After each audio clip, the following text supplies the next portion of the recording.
Jessica from Sugar Runs, and I am here with our Team Sugar Runs nutritionist, Paula. Hello, everybody. So Paula is a certified sports nutritionist and registered dietitian, as well as a triathlete and marathoner herself. And she's worked with athletes of all levels, from beginners to professionals, over the last 15 years. So she is a wealth of information. And a couple weeks ago on my Instagram, I asked what running-related nutrition questions you had, so that we could get Paula to respond to them. And we received a lot of questions, but we picked 5 that were either asked quite a few times, or we received several individualized specific questions, but we wanted to pick ones that were also very broad that could apply to a lot of runners out there. And so with that, let's jump into the questions. Sure. All right, so the first question is, what are good options for recovery meals and foods? Great question. So if you're doing long runs, high intensity training, speed work, you'll really want to focus on, after your runs, making sure that you get good sources of protein, carbohydrates, and some fluids in. So we usually say, remember the 3 R's. So rehydrate with some fluids, replenish your glycogen stores or carbohydrates. Eat some carbohydrates to replenish your glycogen stores, because when you've done hard workouts or long runs, you may have nearly depleted your glycogen stores, so you'll want to eat some carbohydrate-rich foods.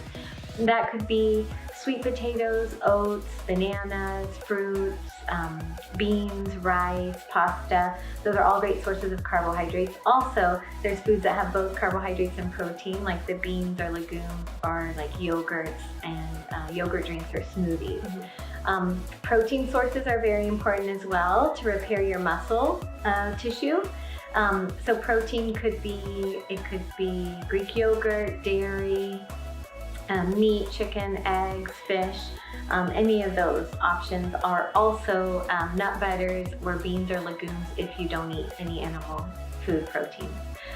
If you don't feel like eating right after a tough workout and you still need to cool down, you could try to do some liquid-based options, recovery drinks, something with protein, electrolytes, fluids, of course, and carbohydrates. That could be another option. For most people out there, you want to aim for about 15 to 30 grams of protein post-exercise, just to give you an idea if you're looking at any shakes or drinks.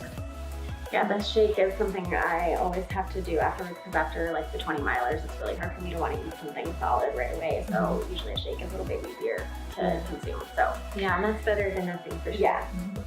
Okay, so next question is, are carbohydrates really important for runners?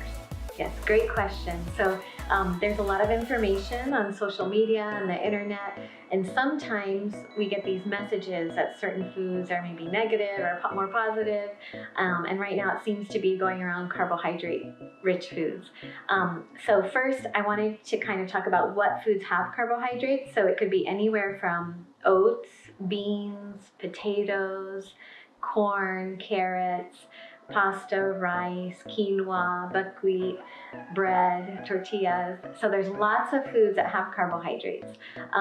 And many of them are very good for us. They have lots of vitamins, minerals, and fiber, which is good for us. And as a runner, whenever you're running and trying to hit certain intensities or speed up and get stronger, faster, you are using your carbohydrate stores or glycogen stores, basically. So you can only hold on to so much. You can only store so much, and you're using it when you're active. You need to replenish those, and that's the way you replenish it, is by eating more carbohydrates. So as a short answer would be yes, carbohydrates are important for runners. Of course, there's other foods out there that might be like sugar, sweetened beverages, candies, cakes, all those things that are delicious, and you can include those too. But the majority of your foods, you want to also have vitamins, minerals, and fiber. So it's not that carbohydrates are bad or you can't have them. They're definitely good for you, and there's many healthy options out there. It's just kind of about what you choose most of the time. But definitely carbohydrates are good for runners. So less processed food, but more whole foods that have carbs in them are better for you. Right. Yeah. Overall, yes.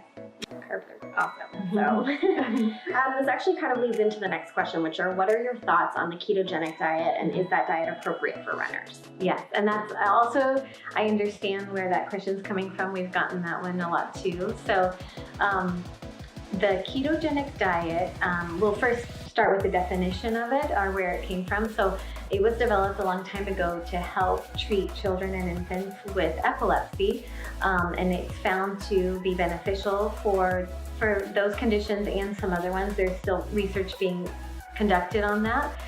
It's not necessarily appropriate for everybody.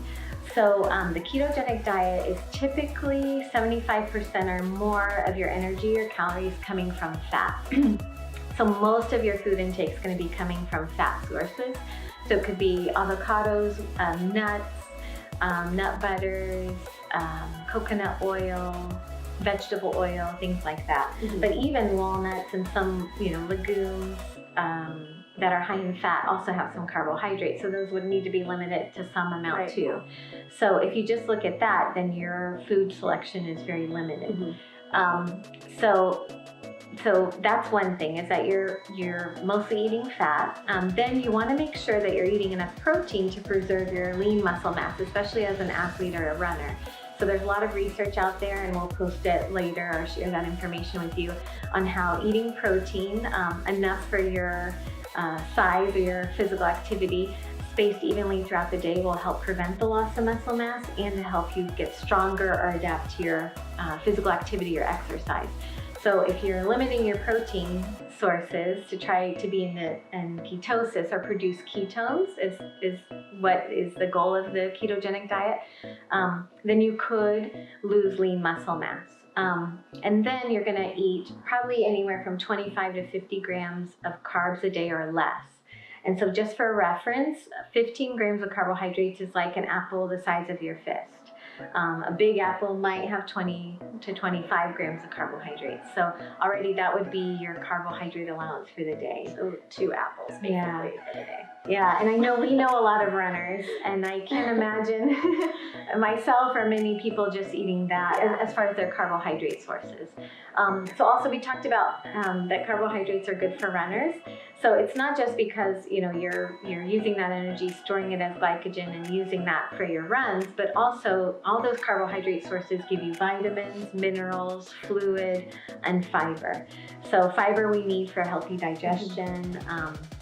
So if you're limiting all those foods, you can imagine, especially long term, it's not the best choice for a runner, in my opinion.